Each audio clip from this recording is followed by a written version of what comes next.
Okay, we are in the fourth chapter, Mishnah 25. Chapter 4, Mishnah 25. Elisha ben Avuya. One of the most famous guys in the Mishnah. Generally known as Achar, the other guy. Elisha ben Avuya says,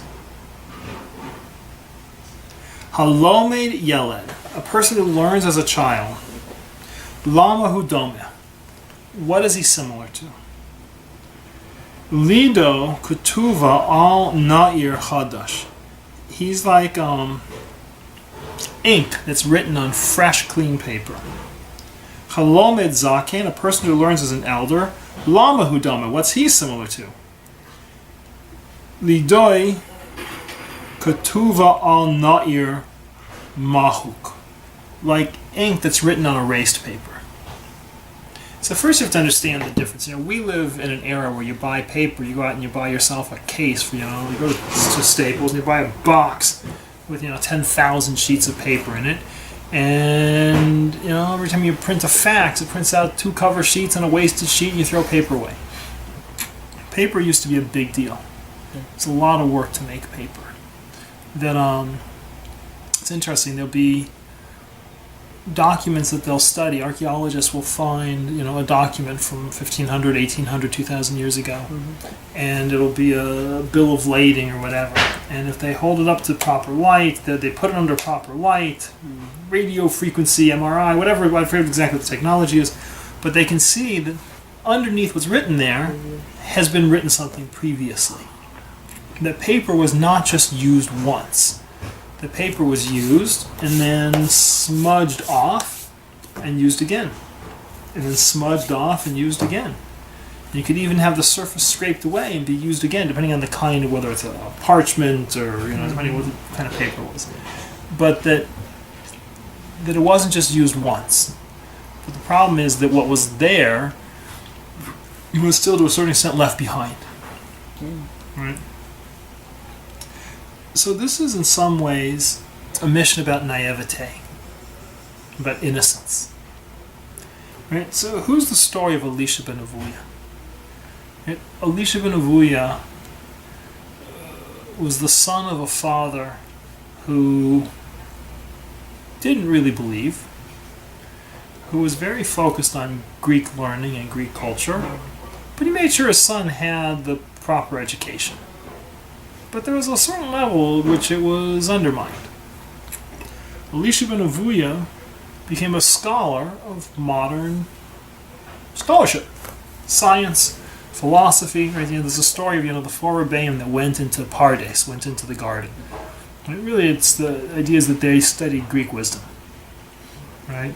And said one went insane, one died, one became an Apocoros and ran away, and one became Rabbi Akiva. Right? Elisha's the one who went away. Elisha is really the only of the Tanoim who we have record of who walked away from Torah. And he said, "There's no place for me here." Right? There's different stories. There's a story of one story says that he saw a case of a father telling his son to go shoo away a mother bird and take the egg, and the boy does. These are 2 things that supposedly lead to a long life on the land, and the boy does it, and he falls from the tree and dies. And Elisha ben Avuya says, "I just don't see how it works." Right? He's missed the preceding Mishnahs about what do you do when bad things happen, but he didn't get it. He was the teacher of Rabbi Meir. It's interesting because when we see a Mishnah, Stam Mishnah. Right. When Yehuda Nasi sat down to codify the Mishnah, they sat in a great Sanhedrin, a great council, and they reviewed, for each halacha, they reviewed the various verses, the various forms of the Mishnah that had been passed down by the teachers, and they chose what they felt was the authoritative version, and that became codified as the Mishnah. And the notes that were used most commonly was Rabbi Meir. Right? That Rabbi Meir had the purest form of how the Mishnah should be written. When you see a Mishnah that just says the halacha, it doesn't say someone said it, you'd be pretty certain that came from the notebooks of Rabbi Meir. Rabbi Meir was a student of Elisha ben Avuya. Right? So, with Elisha ben Avuya, there's many discussions in the Gemara of Elisha wanting to come back. Can he come back? Mary encouraging him to come back. Elisha ben Avuya saying there's no place for me to come back. But part of that discussion, that Elisha ben Avuya he was smudged. Right? That he had an underlying background, an underlying philosophical bent, an underlying approach to life that didn't leave him room to correct it. Didn't leave him room to fit Torah and God and Mussar and ethics in. So the question for us is, when I say this in some ways, it's a mission about innocence. That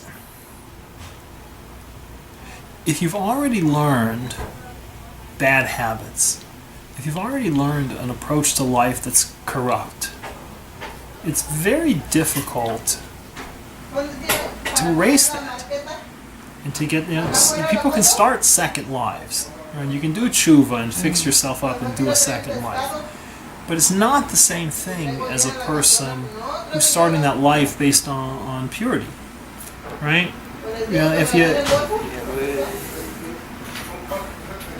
If you marry somebody and you're a violent wretch and she's got to get a restraining order against you, and you're troublesome, and you fix it back up, and she takes you back 2 years later and you start over.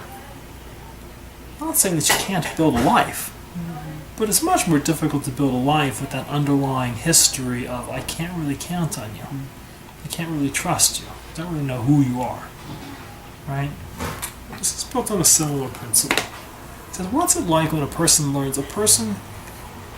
We like to think I should go sow my wild oats. Right? I should go see the world. I should go play and be corrupt and do, let's go get out there and test the waters and see what the world's like. Right?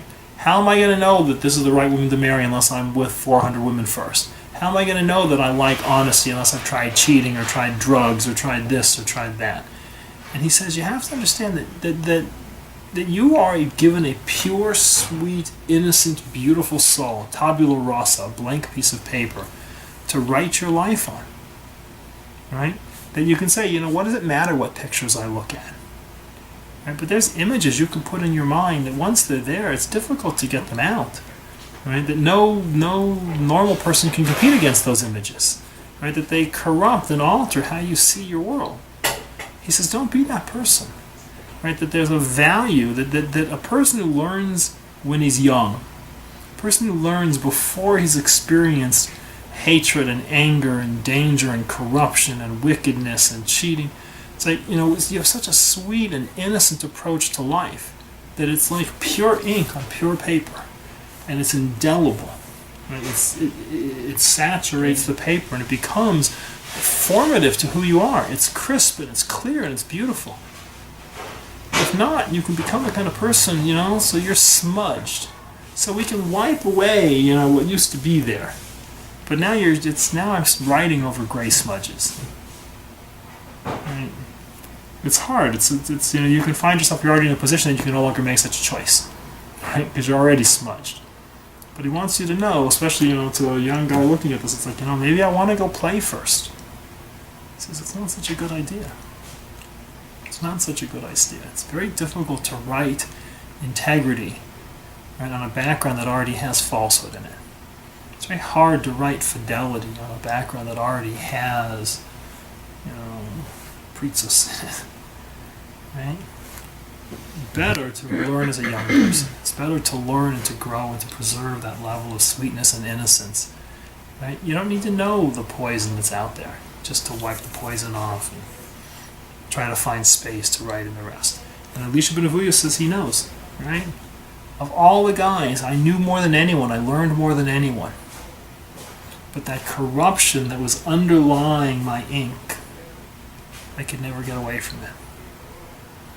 No matter how much he learned and how far he went, even though he knew enough to be the halacha authority, the teacher of everything there, he says that corruption and pollution that existed first, that was already on the paper, meant that for me the ink never stuck. Just couldn't do it.